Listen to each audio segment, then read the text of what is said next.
Okay, looking forward to the week, Monday Night Football. Being prime time, here at home, that's a big deal to play a night game at home. So, as a team and as an organization and as a fan base, I expect there will be a lot of juice from all of us. Looking forward to another division game, a home division game against a good football team. Obviously, coming off of a win, they're really good in all three phases. Very well coached, a very formidable defense, very stingy, 9 games in a row, 20 points or less. Very good in the secondary, good pressure package, very multiple on defense. Offensively, they're also very multiple, bunch of different personnel packages. Obviously, high-level quarterback in Derek Carr, who we have a ton of respect for. Very accurate passer. Very accomplished career, really a good athlete as well, can beat you with his feet or his arm, and then special teams, young, but, young's, kicker and punter, but very talented group. So it'll be a good challenge for us on Monday Night Football. Frank, what happened with Brady? When did the injury occur? And then what's the plan? The injury was later in the game. I'm not sure what play, but I think it was later in the game. To his credit, he finished with it. Obviously, saw he's on IR. So, we're going to work a couple different combinations. We're going to have really 3 different players. We've talked a lot about it, obviously, in the last 48 hours. We'll have 3 different players work through there. We'll make a decision by the end of Thursday. To confirm, it's a bicep? Yeah, it's a bicep. That's correct. Who are those 3, Frank? They are Cade Mays, Nash, and Justin McCray. Frank, since we last spoke, what have you learned about the severity of J.C. Horn's injury? We're still kind of working through that. He's working through getting other opinions and just seeing the full extent of it. It is a serious hamstring injury that's going to, he's going to be out for a while, for an extended period of time. But I still don't have enough information to kind of give a definitive statement on exactly what's going to be the course of action with him. Hopefully we get that answer in the next day or 2. Coach, Monday night is always a special event. 2 parts. As a coach, what advice are you going to give to Bryce heading into the game and the other rookies? And as a player, what do you recall from the '89 game-winning drive against the Rams? Yeah, no, with Bryce, it's just going to be, every step for him is a new step in the NFL, but at the same time, he's played on a big stage his whole life. So, enjoy the moment. Monday, the biggest piece of advice you give to the rookies is that when you play on Monday night, it's a long wait until Monday night. So don't get too amped up too early. Just be patient, and because it's a long wait. And yeah, my first NFL start was on a Monday night. So still very good memories of Monday Night Football for me personally. So yeah, always enjoy Monday night. That's one of the reasons why. Frank, is IR an option here for JC? I think it's an option depending on what it comes out, but it's not a definite by any stretch. Could it be surgery as well? That is on the table. How did that happen? Look, away from the play, as I recall, Frank. Yeah, it's just one of those freak things. It's just one of those freak injuries, you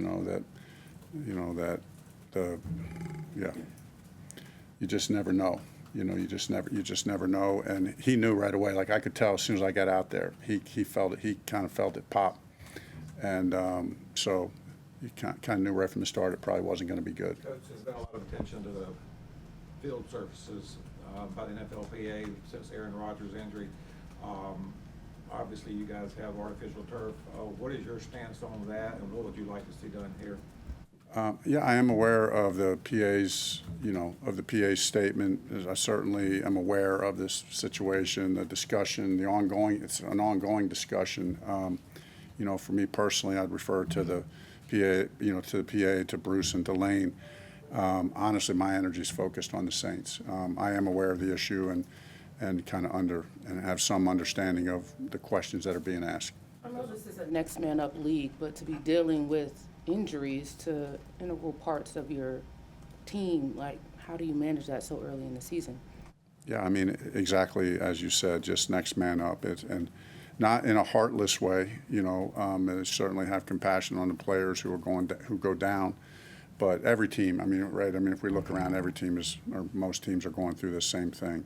So that's why we say, like, when we put together our practice, you go through cuts and you put together your practice squad, and, you know, you tell those guys, hey, it's really a 69-man roster because everybody's probably going to play by the end of the year. Frank, this team, for such a long stretch last season, had the same 5 starting offensive linemen. Now, obviously, you're immediately shuffling. How is there a way to speed up that cohesiveness that you can build as you're kind of shuffling pieces? I don't think there's any way to speed it up, you know. But the good news is, like, Coach Campen has done such a good job of cross-training those guys. And you guys saw it in training camp. I mean, you were seeing so many different combinations, and I think it'll be as smooth of a transition as possible. But there is nothing like getting in there and doing it together, for sure. Frank, you brought up the practice squad. Terry Cohen's been through a lot. What did you see from him in this workout that made you guys kind of think? I was really excited to see him out there for the workout. He was, you know, of course, I remember, you know, when he was with the Bears, just watching him and just like, man, this guy he is different. You know, not only physically is he different, but his quickness and as a runner. I coached, you know, Darren Sproles, so a very similar type player, and I felt like what that, you know, there's a little bit of that in him. So, and a dynamic returner as well. So he looked good out there. It's been a while, obviously a very bad injury. So to his credit, I felt a lot of good energy from him, like he's ready to play some football. Was he brought back at all because you want to try to find ways to get more explosive plays out there, or just you're trying to give him a chance, or what? Well, you know, we have history. We have a little, you know, Tabor has a little history with him. And, you know, the guy, we're always looking for guys who are good football players and who are our kind of guys. And he certainly fits in that mold and has a history of being an explosive playmaker for sure. How quickly do you think he can be active? I wouldn't. Yeah, I think it's gonna. I think probably it's a few weeks of him, you know, getting back in football shape. And then he may or may not be active. I mean, you know, it just depends on how things are going. I mean, there's not a definite plan to bring him up. You know, it's just we're happy with the guys that we have, but we also like the fact that he's ready to play football and that he physically looks like he's back to his old explosive self. So I think we have a few weeks to kind of figure that out. So Frank, at cornerback then, if JC's obviously looks like he's not playing this week, I mean, so does CJ start, and then who's the third, who's the nickel?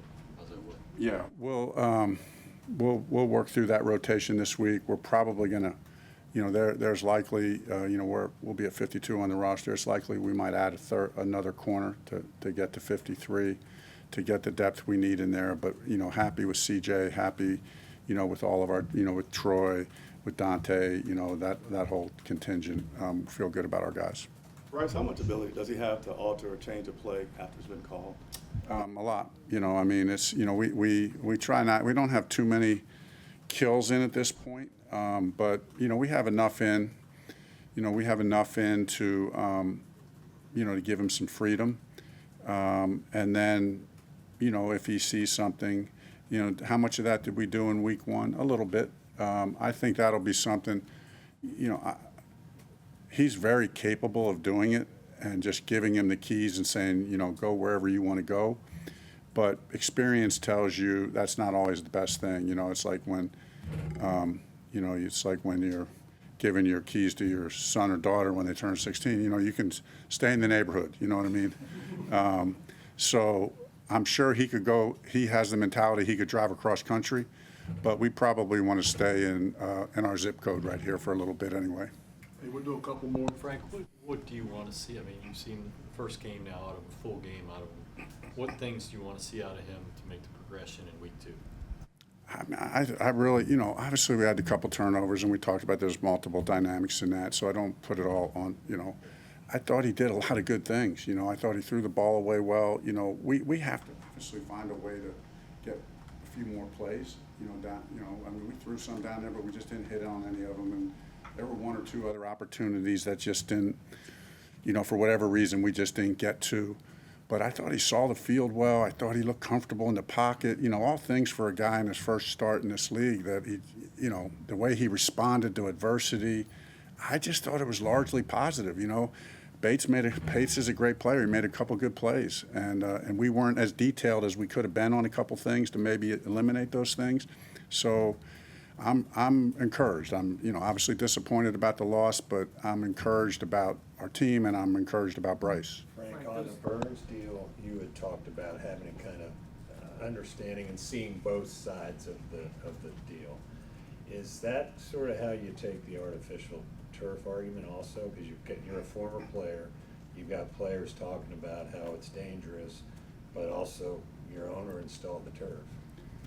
I do. No, that's fair.